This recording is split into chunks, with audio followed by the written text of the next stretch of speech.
pessoal! Dando continuidade, então, em Serisivus 8, plante 3, ao nosso assunto da semana, espermatófitos, hoje vamos começar a ver detalhadamente alguns grupos de importância aqui para a Amazônia das gimnospermas. Vamos lá.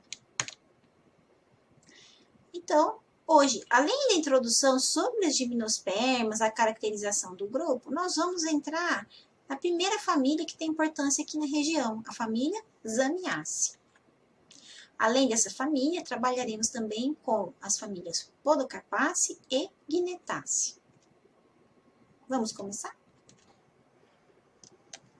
Acredito que a grande maioria, se não a totalidade de vocês, ao serem questionados sobre uma planta que representa as gimnospermas, dirá rapidamente que é pinheiro. Tá? Então, a imagem que nos vem à mente quando pensamos em gimnospermas são aquelas imagens onde nós temos montanhas, o clima frio, certo? E pinheiros, florestas de pinheiros, pinheiros cobertos de neve, pinheirinho de Natal. E aqui no Brasil, esse pinheiro é representado pela nossa araucária. Vejam só, gimnospermas, pessoal, não é só pinheiro. Apesar de sempre relacionarmos esse grupo com os pinheiros, gimnospermas, na verdade, são formadas por cicadales, ginkgoales, dois grupos mais proximamente relacionados, e então pinales e guinetales. Nosso pinheirinho é apenas um dos componentes desse grupo.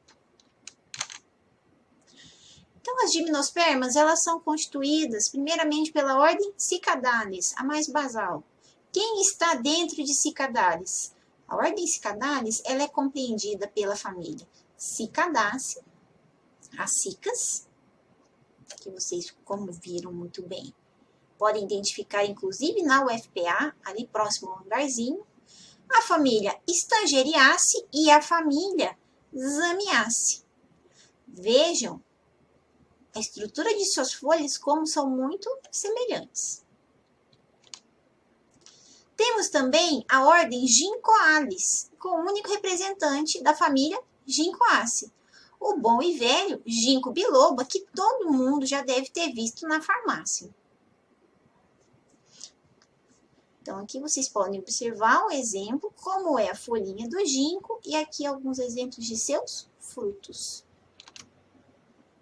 A ordem Pinales, a mais típica, né, que caracteriza as gimnospermas, que é o primeiro grupo que nós pensamos quando falamos das plantas com sementes nuas. Essa ordem é formada pela família Pinaceae, do Pinus, vocês podem ver aqui, Araucariaceae, que mora no meu coração, porque é a família da Araucaria angustifolia, típica da minha região. Também temos a família Podocarpaceae, que eu deixei aqui em negrito, porque será o nosso próximo tema. Além disso, temos a família Ciadopitiaceae, Cupressaceae, que nós vimos lá em nomenclatura, os cupressos, os ciprestes. E, por fim, a família Taxaceae. Essa é a ordem mais complexa, é a ordem mais significativa, mais representativa dentro das gimnospermas. E, por fim, temos ainda a ordem Guinetales. E quem está dentro de Guinetales? A família Ephedraceae, do gênero Ephedra. A família, essa é boa de falar, Eustichiaceae, do gênero Eustichia, essa planta muito bonita, só que não, milenar, também chamada de planta polvo, que é composta por apenas duas folhas que vão se rasgando, vão se dividindo conforme essa planta vai crescendo. Típica de regiões desérticas lá na África. E por fim, professora, mas espera aí, a gente não está em gimnospermas? Por que a senhora colocou uma foto de uma angiosperma? Pois é, temos a família Guinetaceae, que pela foto aqui, vocês já imaginam que essa família está muito próxima das nossas plantas com flores. E se tratando das gimnospermas, aqui no Brasil, embora ninguém saiba, vejam só, apesar de normalmente associarmos gimnospermas com o clima temperado, a região amazônica é a que possui o maior número de espécies desse grupo. Espécies essas das famílias Guinetaceae, Podocarpaceae e Zamiaceae. E vocês podem ver aqui nessa figura o número de espécies que nós temos de acordo com o domínio fitogeográfico, de acordo com o bioma. E nós temos disparado aqui a Amazônia com a maior representatividade. 16 espécies contra 6 no Cerrado, 4 na Mata Atlântica, 2 na Caatinga e 1 no Pampa. E a distribuição dessas gimnospermas? Ah, professor, sempre vemos as imagens, né, das montanhas, aquele clima frio. Vejam só, aonde nós encontramos gimnospermas no Brasil? Em áreas de campinarana, campos de altitude, campos rupestres, mata ciliar, floresta de igapó, floresta de terra firme de várzea, florestas estacionais, restinga e até mesmo na savana amazônica. Antes de falarmos especificamente da família Zamiaceae, eu queria contar um pouquinho a história da ordem Cicadalis. Então, lá no passado, a ordem Cicadalis, ela continha todas as famílias como uma só. Era tudo inserido em Cicadaceae. Tanto que, até hoje, se entrarmos, né, em algum site de busca e colocarmos Cica, CYCA, irão aparecer indivíduos não só da família Cicadaceae, mas também da família Zamiaceae. Tudo é conhecido como Cicas, Cicades em inglês, tá certo? Agora, hoje, as análises filogenéticas, né, as novas descobertas, levaram à divisão da ordem Cicadalis em 3 famílias, que são a família Cicadaceae, aqui acima, que contém 91 espécies, a família Stangeriaceae, composta por 3 espécies, e a família Zamiaceae, composta por quase 200 espécies diferentes. A ordem Cicadalis, ela é considerada a linhagem de plantas com sementes, a linhagem das espermatófitas mais antiga, mais primitiva. Essa ordem ela é considerada verdadeiros fósseis vivos, porque o seu surgimento remonta lá na Pangeia, há cerca de aproximadamente 255 milhões de anos.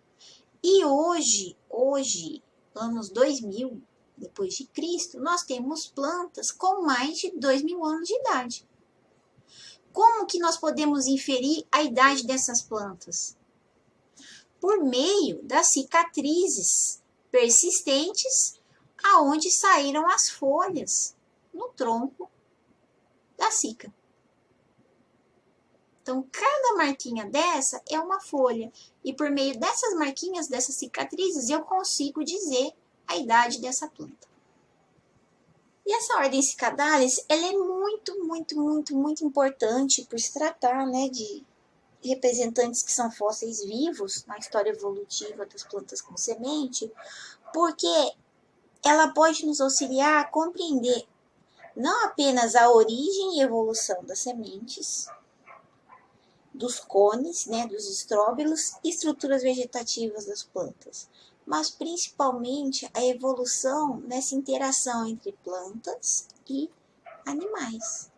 Então, vocês veem aqui um besouro fazendo a polinização e um macaco se alimentando dos frutos de cica.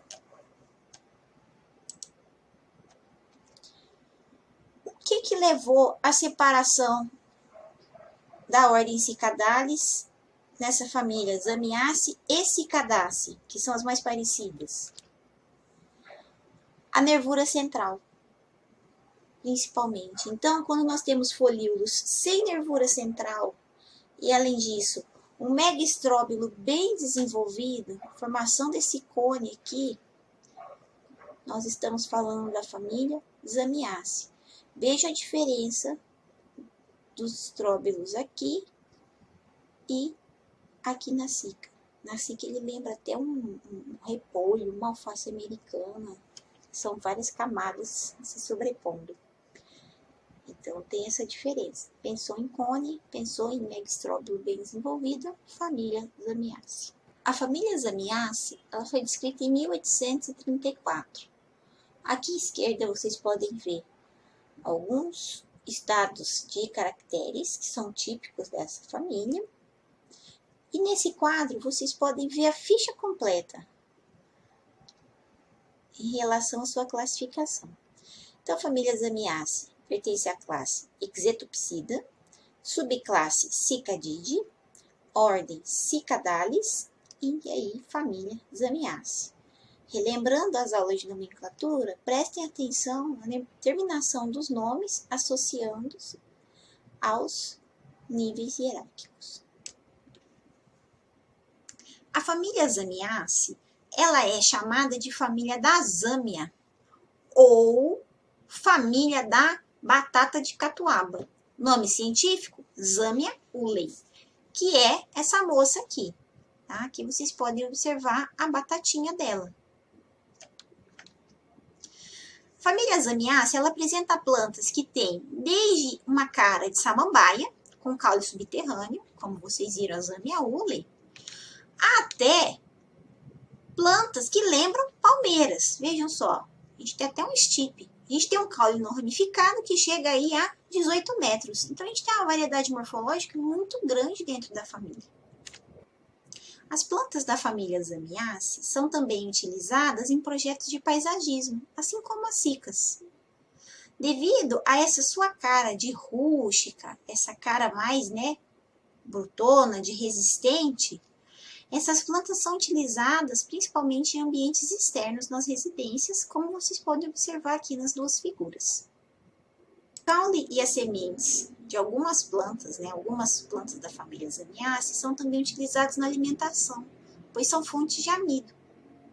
Então, vocês podem ver aqui nessa imagem, ela é lá do Sudeste Asiático, e vocês podem verificar que as pessoas estão ralando um caule do tipo estipe para obtenção do sagu. E o sagu, vocês podem observar aqui nesse potinho, ele lembra muito a nossa tapioquinha. Por essa razão, as plantas de onde os asiáticos retiram o sagu, costumam chamá-la de sago palm, sago king palm, sago queen palm. Lembram da confusão dos nomes vernaculares? Nosso vídeo da semana retrasada sobre nomenclatura? Pois é. Nós temos, na verdade, uma palmeira da família Arecaceae, cujo nome científico é Metroxylon sagu. Imagine, o porquê do sagu, como epíteto específico, que é a verdadeira palmeira do sagu. Então, é dessa planta aqui, da família Arecaceae, que o sagu realmente é obtido. Então, esse item alimentar aqui pode ser consumido como sagu, mas não é o verdadeiro. Isso lá na Ásia, tá bem? Fique bem claro. Além disso, nós tínhamos na Flórida, o que é estado da Flórida hoje, uma espécie da família Zamiaceae, denominada Zamia floridana e comumente conhecida como Kuntii ou Kunti, que os nativos indígenas utilizavam para a produção do pão. Se vocês lembrarem, a gente não tinha trigo para cá. Então, o pão ele era produzido por meio da batatinha dessa Zamia floridana. Eles utilizavam esse caule subterrâneo como fonte de amido. Só que tinha um problema sério. Os indivíduos da família Zamiaceae apresentam toxicidade por conta de uma toxina hidrossolúvel. Então, o que os indígenas tinham que fazer? Eles moíam, ralavam a batatinha, mas eles a lavavam antes de preparar o pão.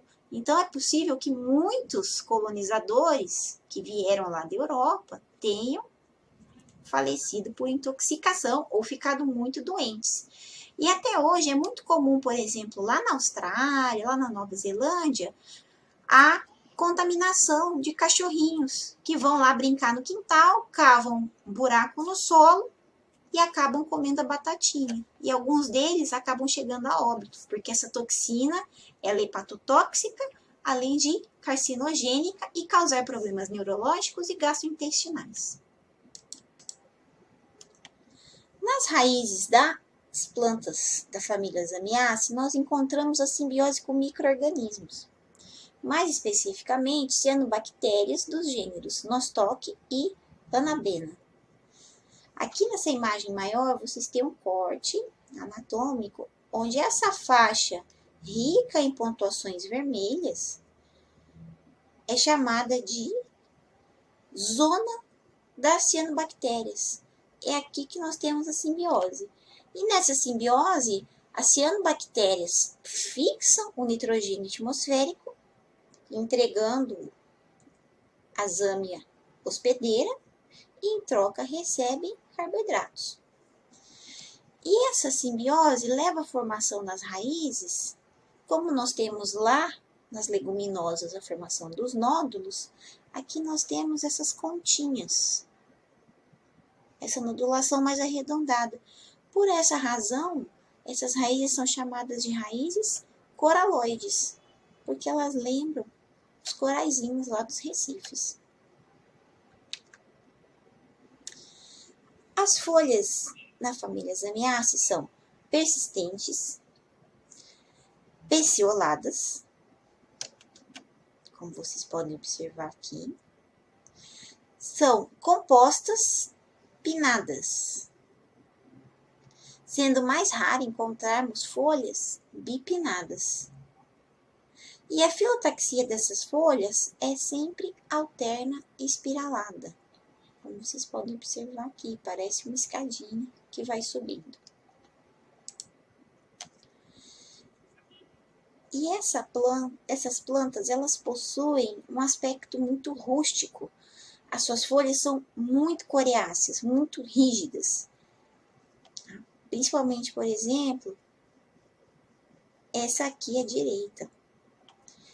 E é possível ocorrer também a presença de espinhos na raiz e também no pecíolo. E essas folhas, como vocês viram, elas lembram, né, as samambaias ou as palmeiras, elas acabam se concentrando no ápice dos ramos. Os folíolos são planos, sem nervura central, a maioria das vezes, como nós vimos, essa é uma característica que define, né, a Zamiaceae. E observamos a presença de numerosas nervuras, mais ou menos paralelas, podendo haver nervuras secundárias ramificadas. E a margem ela pode variar de inteira, tá, no limbo, a serreada e epinescente, bem pontiaguda. Os microstróbilos, eles são constituídos por numerosos microsporófilos que estão agrupados em estróbilos bem compactos. Lembra aqui o formato de um desenho de uma espiga de milho, certo? Quando nós fazemos um corte, nós podemos observar que os microsporângios são pequenos e numerosos, e eles se encontram agregados, unidos à superfície. Então, aqui à direita, vocês podem ver um zoom daquela, entre aspas, espiga de milho. E aí vocês conseguem ver os microsporângios. O grão de pólen, ele não possui vesícula de ar. Então, a gente não tem uma modificação para favorecer, para facilitar o transporte pelo vento. E nós temos um grão de pólen do tipo monossulcado, com esse sulco único. Se vocês lembrarem, é um estado de caráter típico das monocotiledôneas. O megaestróbilo, o estróbilo feminino, ele geralmente é maior que o microestróbilo e menos numeroso que o micro. Eles são mais ou menos globosos a ovoides ou cilíndricos e acabam se desintegrando na maturidade. Então, vocês podem observar que ele é maior assim como o megasporângio. Aqui nós temos um corte na transversal e aqui na longitudinal. O estróbilo feminino, ele possui uma grande quantidade de megasporófilos. E cada megasporófilo desse aqui, ele contém 2 óvulos que têm aproximadamente 2 centímetros de comprimento, de altura. Aqui nessa imagem, vocês podem ver a diferença entre um micro e um megaestróbilo, né? O feminino e o masculino. Então, o feminino ele é maior e mais globoso. Aqui outra imagem, onde nós temos um microestróbilo e um megaestróbilo. Um pouco mais semelhante, mas vocês podem observar que os microsporófilos eles ficam mais abertos, menos compactados. E a polinização de Zamiaceae, ela se dá pelo vento, mas principalmente pela zoofilia. Os besouros vêm se alimentar e acabam carregando esse grão de pólen do estróbilo masculino para o feminino. As sementes, elas são grandes, tendo aí de 1 a 2 a até 4 centímetros de tamanho. Possuem 2 cotilédones e, como vocês podem ver aqui, elas são arredondadas. Lembrem-se do nosso vídeo anterior sobre evolução. Nós temos ainda a semente apresentando essa sarcotesta, como vocês viram, essa camada externa, essa pele externa, carnosa e colorida, em tons de amarelo, laranja, vermelho, para atrair a atenção de consumidores. Então, nós temos a dispersão por zoocoria. Igual vocês podem observar nessa imagem aqui, retratada lá na África do Sul, onde nós temos o registro de uma ave consumindo sementes de zâmia. E aí, para proteger o embrião, a região interna dessa semente ela é muito rígida, muito dura. E onde nós encontramos indivíduos da família Zamiaceae? Nós encontramos família Zamiaceae ocorrendo em regiões tanto tropicais como temperadas, principalmente aqui, ó, na Austrália, na África e no Novo Mundo. Vejam só onde que nós temos muita planta da família Zamiaceae, aqui na Amazônia.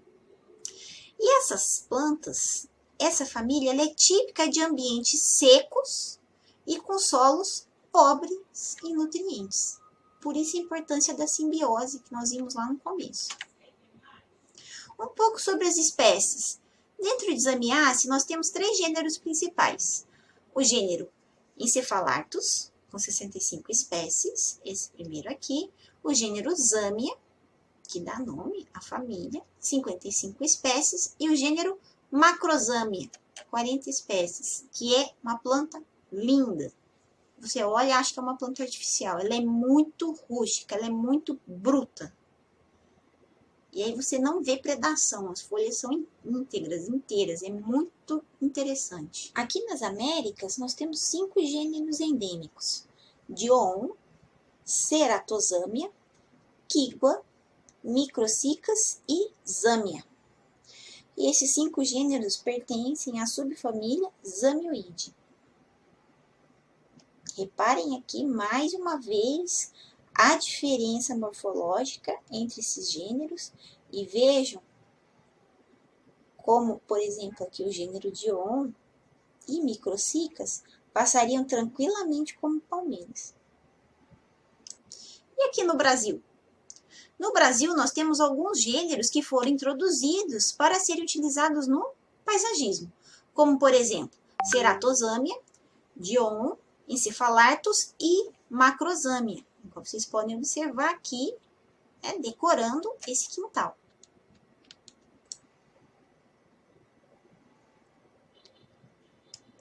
Aqui no Brasil, Zamiaceae ocorre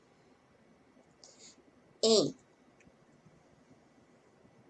Campinarana, Cerrado, Lato Senso, floresta de terra firme, floresta estacional semidecidual, savana amazônica e nas cangas, nas vegetações sobre afloramentos rochosos, ocorrendo nos biomas Amazônia, Cerrado e pantanal.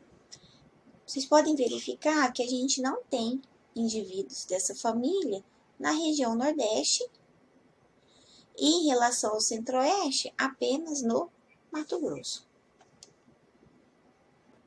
Nativas, vejam só, nós temos Zamia amazonum, aqui um zoom, né, um close, e ela no ambiente natural, bem como Zamia boliviana. Então, nós temos algumas espécies nativas ameaçadas de extinção, como esses dois exemplares. Além disso, nós temos Zamia puepigiana, Zamia ulei e Zamia leikontei, que vejam só a sua ocorrência aqui no Pará, em florestas de terra firme. Esse é o conteúdo que vocês precisam ter uma ideia sobre Zamiaceae. Não teremos revisão nesse momento, apenas ao final do terceiro vídeo da família Gnetaceae. Até daqui a pouco.